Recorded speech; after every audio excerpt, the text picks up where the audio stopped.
Hey guys, welcome back.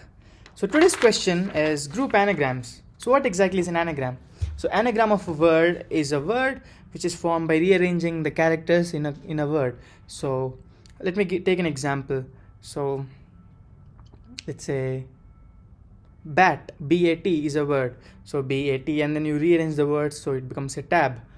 So we can say bat is an anagram of tab. Oh, if you're a Potterhead like me, in Harry Potter, in which book was it? Yeah, it was like the Chambers of Secrets. That guy, Tom Riddle, he's like, I'm Tom Riddle, and then Tom Riddle will become Lord Voldemort, something like that. So that is an anagram. So here we are given a array of strings, so we have to group all the anagrams together and then return them in a list. So how would you do that? So the thing is, for each anagram, the frequency, like if you take two anagrams, it's just the order that has been changed. So the number of the characters that were there, the number of characters and the frequency of each character will still remain the same. So we can go check that. So we can go to each character, we can see its frequency, and then we can group all the strings which have similar equal frequency together, and then we can return the answer. So yeah, I think that's it. So let's go. So oh, okay, do we do C++ or do we do Python? Yeah, wish you tell me. But we do in C++ every day. No, we'll do Python, fine. No, we do Python every day. It's okay, fine. Language is just a language. Why do people fight about it? Okay, so we'll go to each and every word, okay, and then we'll get the frequency array, like the frequency of each character in that array, and we'll group all of them together, okay, and we can like use one hash map, okay, and then we can keep one frequency array as the key, and then every string that has the similar frequency array will just put in the hash map, and then we can just return the values of the hash map.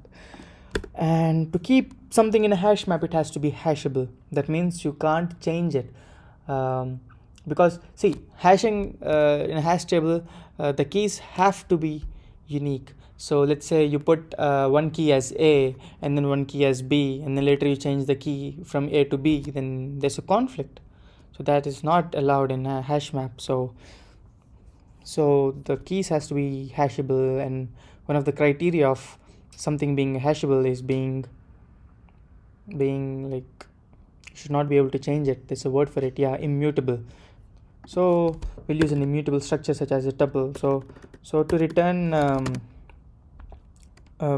frequency array, frequency tuple, I'll create a function. So I'll take a string in, and then I'll be like, I'll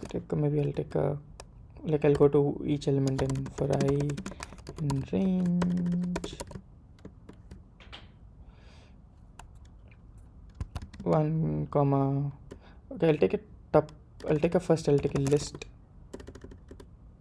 okay, frequency is equals to list of size 26, okay, all are lowercase characters, and then for each character in string, I like frequency of s of I, no, it's just I minus the order of A plus is equals to 1, and then I'll convert the list into tuple, and I'll just return it, okay. And now, so this function will return frequency tuple for me, and then I'll have a dictionary freq dict equals this, and for str, for string in strs, I'll first get freq f tuple, which is free tuple of that word is this function of s. Okay, this is already in frict. This is so hard to type. Frict. Just add it to the frict.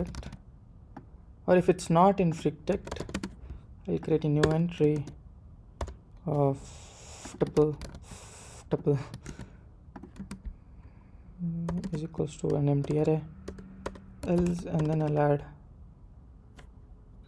frict. Oh my god, it's so hard to type. Frict of frict tuple dot append s, and then I'll just return frict. Oh my god, frict dot values. Let's see if it works. Okay, some mistake. Okay, this is a character. I have to get the ASCII value of it. Let's go. Yeah, that's it. 69 milliseconds. Nice. Let me submit this. So yeah, that's it for today, guys. I'll be back with tomorrow's question. Until then, bye bye.